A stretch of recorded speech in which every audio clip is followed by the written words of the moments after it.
ওই জালেম বাদশা যেই মূর্তিগুলার, যে চন্দ্রের, যে সূর্যের, যে আগুনের পূজা করত, তাদের এক একটার নাম ধরে ডাকতে লাগলো, বলতে লাগলো। জালেম বাদশা এবার বলতেছে, ও চন্দ্র, আমি তো তোর ইবাদত করতাম, আমি তো তোকে প্রভু মনে করতাম, আমি তো তোকে মালিক মনে করতাম।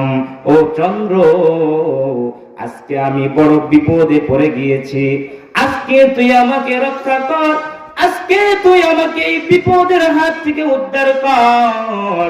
এরকম ভাবে চন্দ্র কোনো সাড়া দেয় না, কোনো শব্দ দেয় না।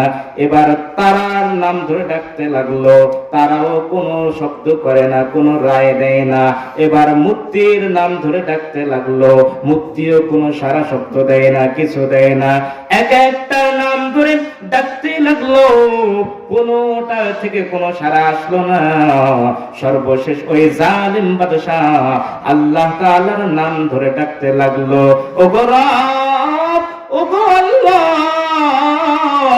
আমি তো এতদিন ভুলের মধ্যে ছিলাম, আমি তো এতদিন গুমরাহির মধ্যে ছিলাম, আল্লাহ আমি বুঝি নাই, বুঝি নাই। ওগো আল্লাহ, আজকে আমি বড় বিপদে তোমার কাছে ফিরে এসেছি, আল্লাহ তুমি আমাকে মাফ করে দাও, আল্লাহ তুমি আমাকে এই বিপদের মুখ থেকে হেফাজত করো।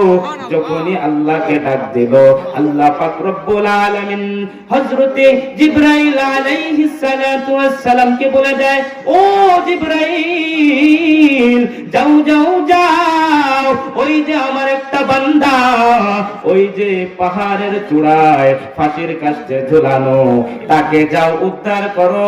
ওই যে জিবরাইল আলাইহিস সালাতু ওয়াস সালাম গিয়ে ওই জালিম বাদশাকে এবার জমিনের উপরে রেখে দিল।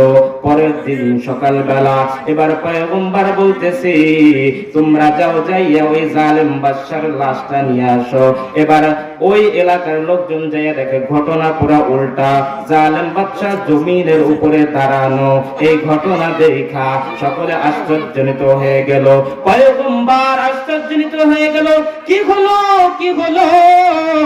এই যে জালেম বাদশাকে ফাঁসির কাস্টে ঝুলানো হলো, সাধারণত একটা মানুষকে যদি ফাঁসি দেওয়া হয় ওই লোকটা মারা যাবে, এটাই তো সাধারণ নিয়ম, কিন্তু লোকটা মারা যায় নাই। পয়গম্বর এবার সিজদার মধ্যে পড়ে গেল, আল্লাহ তোমার কুদরত বোঝা বড়, তাই তোমার কুদরত বুঝি না গো মালিক। ওগো আল্লাহ, তোমার এই বান্দা তোমার কাছে কি গোপনে ইবাদত করছে?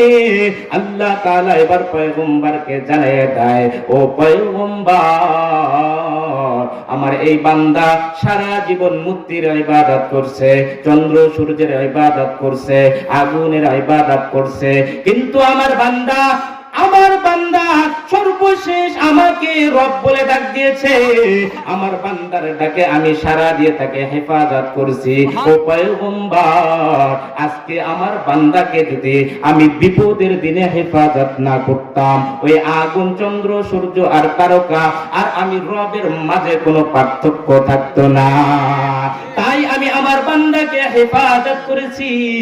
ও পয়গম্বর, আমি তো কোরআনে বলে দিয়েছি, লা তাকনাতু মির রাহমাতিল্লাহ, ইন্নাল্লাহা ইয়াগফিরুয যুনুবা জামিআ, ইন্নাহু হুয়াল গফুরুর রহিম।